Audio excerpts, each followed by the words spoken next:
La Revolución de Octubre cambió drásticamente la sociedad del Imperio ruso y se abrió un nuevo periodo para la clase trabajadora, el campesinado y la intelectualidad. En los primeros años de la Revolución, la idea de crear una nueva sociedad socialista atrajo a muchos artistas, y estos trabajaron para que el arte sirviera a la causa del proletariado. Uno de los artistas más destacados de la primera década de la Unión Soviética fue Vladimir Mayakovsky, que aún hoy sigue siendo estudiado, leído y sobre todo admirado. Así que en este vídeo os voy a hablar sobre la vida de Vladimir Mayakovsky. Vamos con el vídeo, esto es Red Planeta, ¡comenzamos!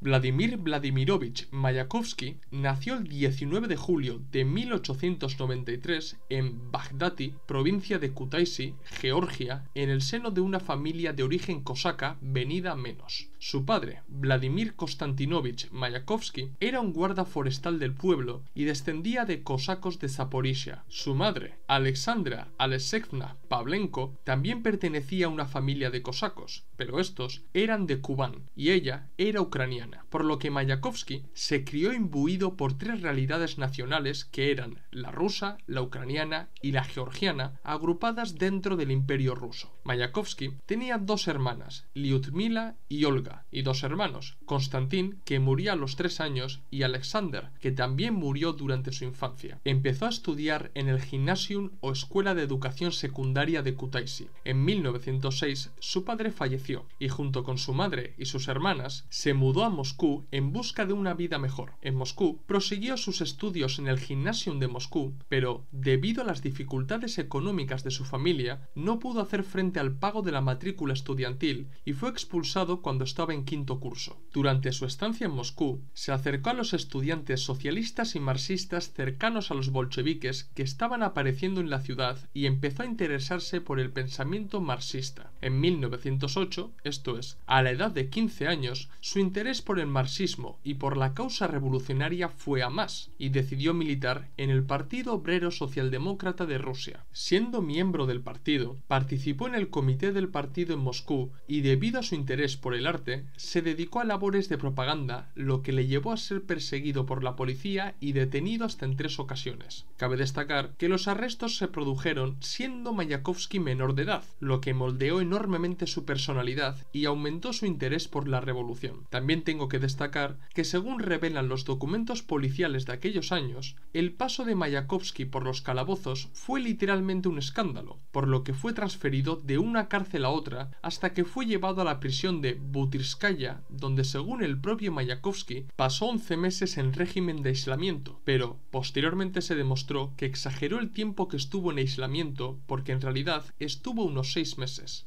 En prisión, retomó la poesía y escribió en un cuaderno algunos poemas que posteriormente admitiría que el comienzo de su creatividad artística empezó mientras se encontraba en prisión. En enero de 1910 fue puesto en libertad y un año después decidió matricularse en la Escuela de Pintura, Escultura y Arquitectura. En 1912, Mayakovsky comenzó a dar forma a sus primeras expresiones artísticas y por aquel entonces era cercano a las tendencias cubofuturistas que pretendía unir la corriente francesa del cubismo con el futurismo italiano. Su simpatía por esta corriente artística le llevó a unirse al círculo de los cubofuturistas y dentro de ese grupo, una de las ideas más compartidas por los miembros era la crítica a la sociedad burguesa y sobre todo a su estética. 1912 fue un año clave para Mayakovsky porque fue precisamente en ese año cuando escribió su primer poema que fue publicado y lo tituló Noche, y también actuó por primera vez ante el público.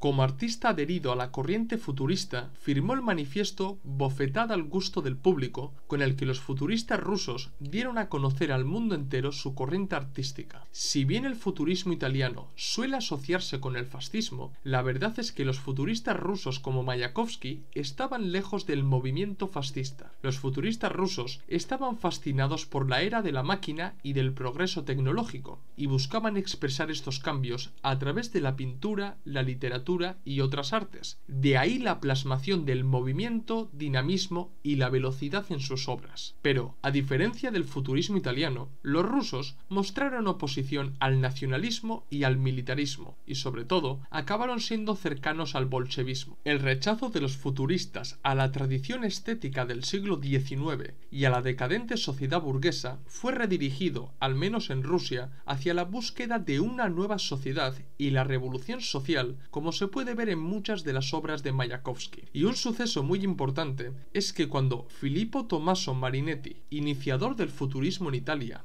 llegó a Rusia para consolidar el movimiento futurista, fue abucheado y menospreciado por los mismos futuristas rusos. En 1913 se publicó la primera colección de poemas de Mayakovsky y también hizo sus primeras piruetas en el ámbito del teatro. Su pensamiento y práctica política condicionaron sus estudios y en 1914 fue expulsado de la Escuela de Arte. En ese año también publicó uno de sus poemas más importantes titulado Nube en los pantalones. Según la gran enciclopedia soviética de 1974, el poema Nube en los pantalones fue un punto de inflexión importante para Mayakovsky, porque en él se reflejan las críticas al capitalismo y su simpatía por aquellos que combaten este sistema. Como bien sabréis, en 1914 estalló la Gran Guerra y la opinión del artista respecto a la guerra fue evolucionando. Comenzó diciendo que se necesitaban himnos, pero en sus poemas posteriores mostró su oposición a la guerra, como se puede leer en sus poemas Se declara la guerra o Mamá y la tarde asesinada por los alemanes.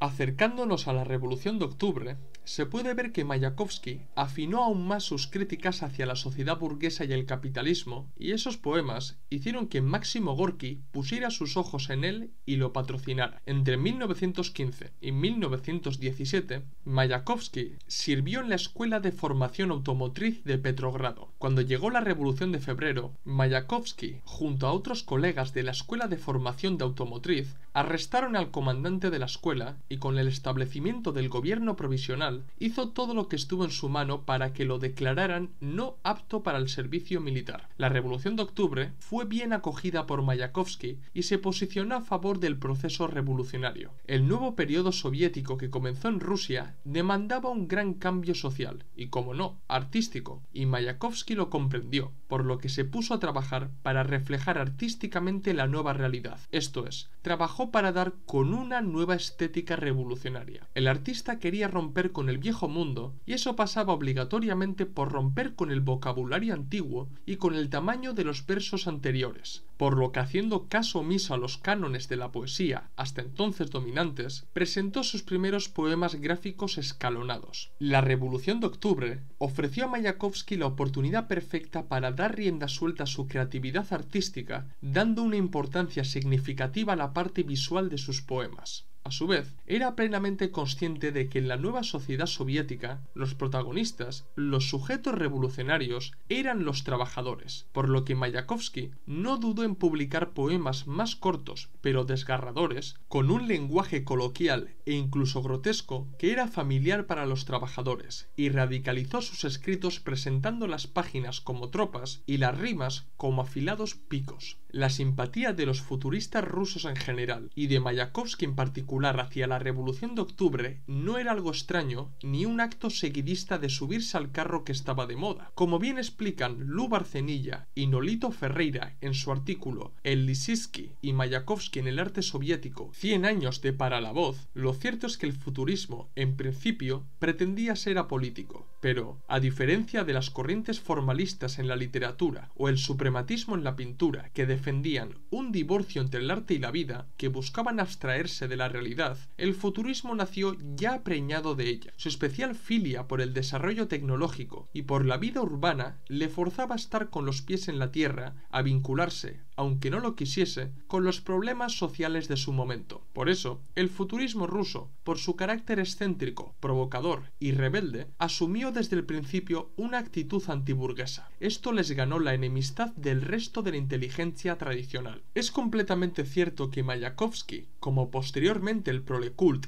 y otras organizaciones artísticas de carácter socialista que fueron apareciendo en la URSS, quisieron romper completamente con la tradición artística burguesa existente hasta hasta el momento. Querer hacer borrón y cuenta nueva para crear un verdadero arte proletario suscitó críticas dentro de la Rusia soviética. Uno de los casos más llamativos fueron las críticas de Trotsky en su obra Literatura y Revolución de 1922, en el que criticó precisamente las ansias de renegar de la creación artística pasada, esto es, de la sociedad burguesa, y él lo asociaba al nihilismo de la bohemia más que un carácter revolucionario de los artistas. A su vez, Trotsky criticó al mismo Mayakovsky diciendo lo siguiente: Mayakovsky ha llegado a la revolución por el camino más corto, por el de la bohemia rebelde perseguida. Para Mayakovsky, la revolución ha sido una experiencia auténtica, real y profunda, dado que se ha batido como el trueno y el rayo sobre aquellas mismas cosas que Mayakovsky odiaba a su manera y con las que no había hecho todavía la paz. En esto precisamente reside su fuerza. El individualismo revolucionario de Mayakovsky se ha volcado con entusiasmo en la revolución proletaria, pero no se ha confundido con ella. Sus sentimientos subconscientes respecto a la ciudad, la naturaleza, el mundo entero, no son los de un obrero, sino los de un bohemio. Pero Mayakovsky y los suyos replicaron indirectamente a Trotsky a través del Lev, que fue el frente de izquierdas de las artes, diciendo lo siguiente: nosotros no estetizábamos, no hacíamos las cosas por narcisismo, aplicamos los frutos de la experiencia a las tareas de agitación artística exigidas por la revolución. Lo importante es que con la Revolución de Octubre, los poemas de Mayakovsky aparecen con un carácter claramente más afín a lo que estaba dándose en Rusia, y el autor se volvió cada vez más en un autor que, al igual que los bolcheviques, pretendía crear una nueva sociedad, pero, en el caso de Mayakovsky, en una trinchera distinta, la trinchera del arte. El proceso revolucionario que estaba experimentando toda Rusia le llevó no solo a orientar sus poemas a la revolución y al proletariado,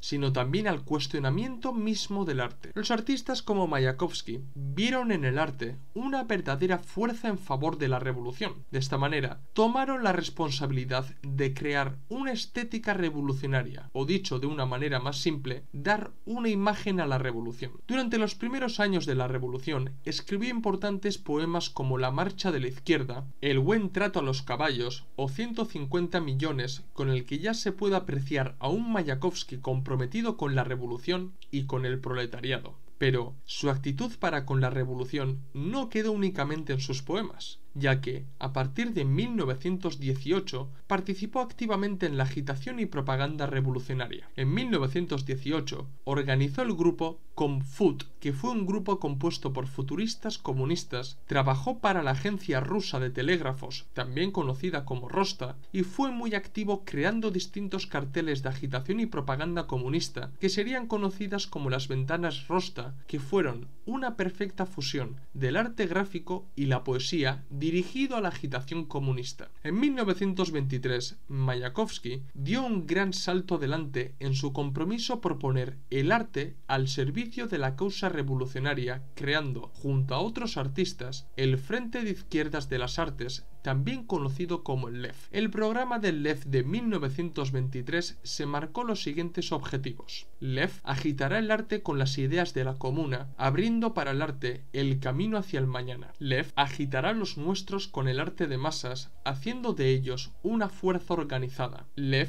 confirmará nuestras teorías con la acción del arte, logrando para este una consideración profesional superior. Lev luchará por el arte, igual a la construcción de la vida. El verdadero objetivo del Lev no era otro que fusionar el arte con la nueva vida soviética, buscando desplazar la idea de la autonomía del arte y participar en la construcción del nuevo modo de vida socialista con la producción industrial como soporte principal. La idea de que el arte debía ser un medio para la transformación social atrajo a numerosos artistas al Lev, como el artista Tatlin, el polifacético Rodchenko, el escritor Pasternak o los cineastas Eisenstein, Kuleshov y Tsiga Bertov. El Lev no tardó en sacar su propia revista para cumplir con sus objetivos artísticos, y en 1923 se publicó la revista Lev y en 1927 la revista Nueva Lev. El trabajo de Mayakovsky en el mundo del arte no se limitó a la Rusia soviética, porque en la década de los 20 viajó por distintos países como Estados Unidos, Francia, Letonia, Alemania o México, en los que dio a conocer las nuevas corrientes artísticas artísticas que surgieron en el país de los soviets a raíz de la Revolución de Octubre. En realidad, sus viajes al extranjero no los realizó con la única intención de publicitar la revolución, sino que la verdadera intención era abrir una brecha en el arte internacional, generando una crisis en las distintas expresiones artísticas de las sociedades burguesas. Entre 1923 y 1925 se asoció con Alexander Rodchenko para crear la agencia de publicidad Mayakovsky-Rodchenko Advertising Constructor. La colaboración de estos dos artistas dio como resultado más de un centenar de piezas publicitarias y una aportación muy importante para la nueva estética revolucionaria de la URSS. La colaboración de Mayakovsky con otros artistas no terminó aquí, porque también es muy conocido el poemario para la voz, que fue el resultado del trabajo conjunto de Mayakovsky y el Lissitzky. Mientras Mayakovsky escribía poemas, Lissitzky los dotaba de ilustraciones gráficas. Comprometido con la causa bolchevique, en 1924 dedicó un poderoso poema a Lenin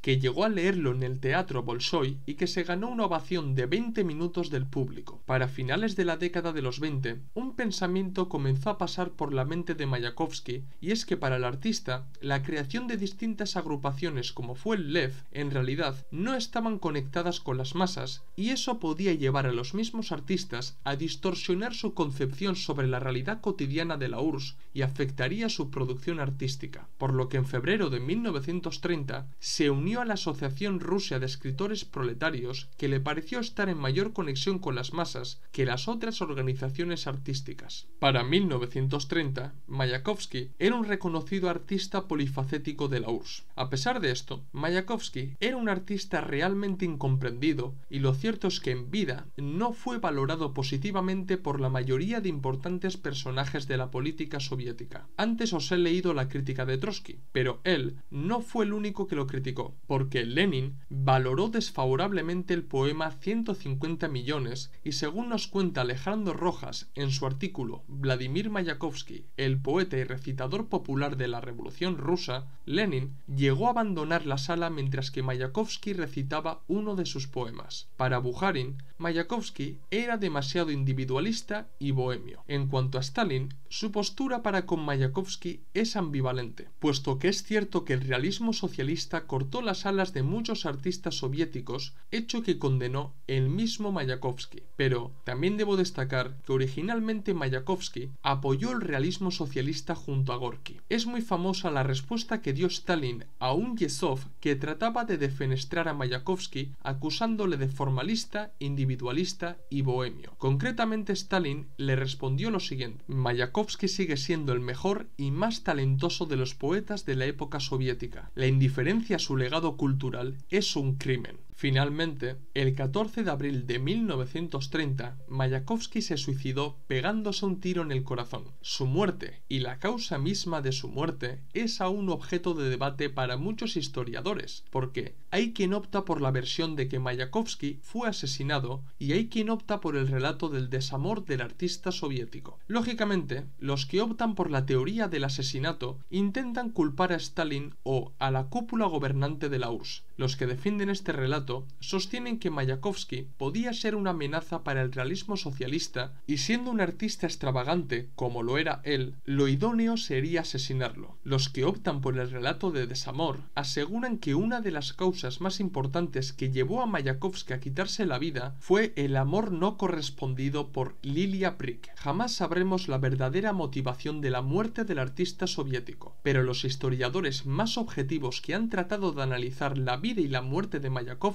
piensan que su muerte estuvo relacionada con un cúmulo de sucesos negativos que hundieron a Mayakovsky en una profunda depresión. Las disputas de Mayakovsky con otros artistas, las peleas internas del artista dentro del Lev, la negativa valoración de sus obras por parte de importantes políticos bolcheviques, los límites en la imaginación artística que impuso el realismo socialista, las duras críticas recibidas por parte de la prensa soviética, el amor no correspondido por Lilia Brick y su personalidad un tanto extravagante llevó al artista al suicidio. Vladimir Mayakovsky fue uno de los artistas más importantes de la Unión Soviética y su arte ayudó a crear una nueva estética revolucionaria que aún a día de hoy sigue sorprendiendo a mucha gente. La trágica muerte de Mayakovsky no eclipsa su legado artístico y la verdad que recomiendo a la gente leer sus poemas para valorar al poeta revolucionario. ¿Qué os ha parecido el vídeo? ¿Os ha gustado? ¿Os gustaría que hiciera un vídeo hablando sobre otro artista soviético? Hacérmelo saber en los comentarios y sugerirme nuevos temas para que trate en futuros vídeos. Dar like si os ha gustado el vídeo, si sois nuevos suscribíos al canal, recordad que en la descripción del vídeo tenéis el enlace de PayPal para donarnos dinero y ayudarnos a crecer, también tenéis en la descripción del vídeo los enlaces de los documentos y libros que tenemos solamente en Gumroad y seguirnos en las redes sociales Twitter, Facebook, Instagram y TikTok, donde subimos nuevo contenido a diario o casi a diario. Esto es todo, nos vemos en el próximo vídeo. ¡Salud, camaradas!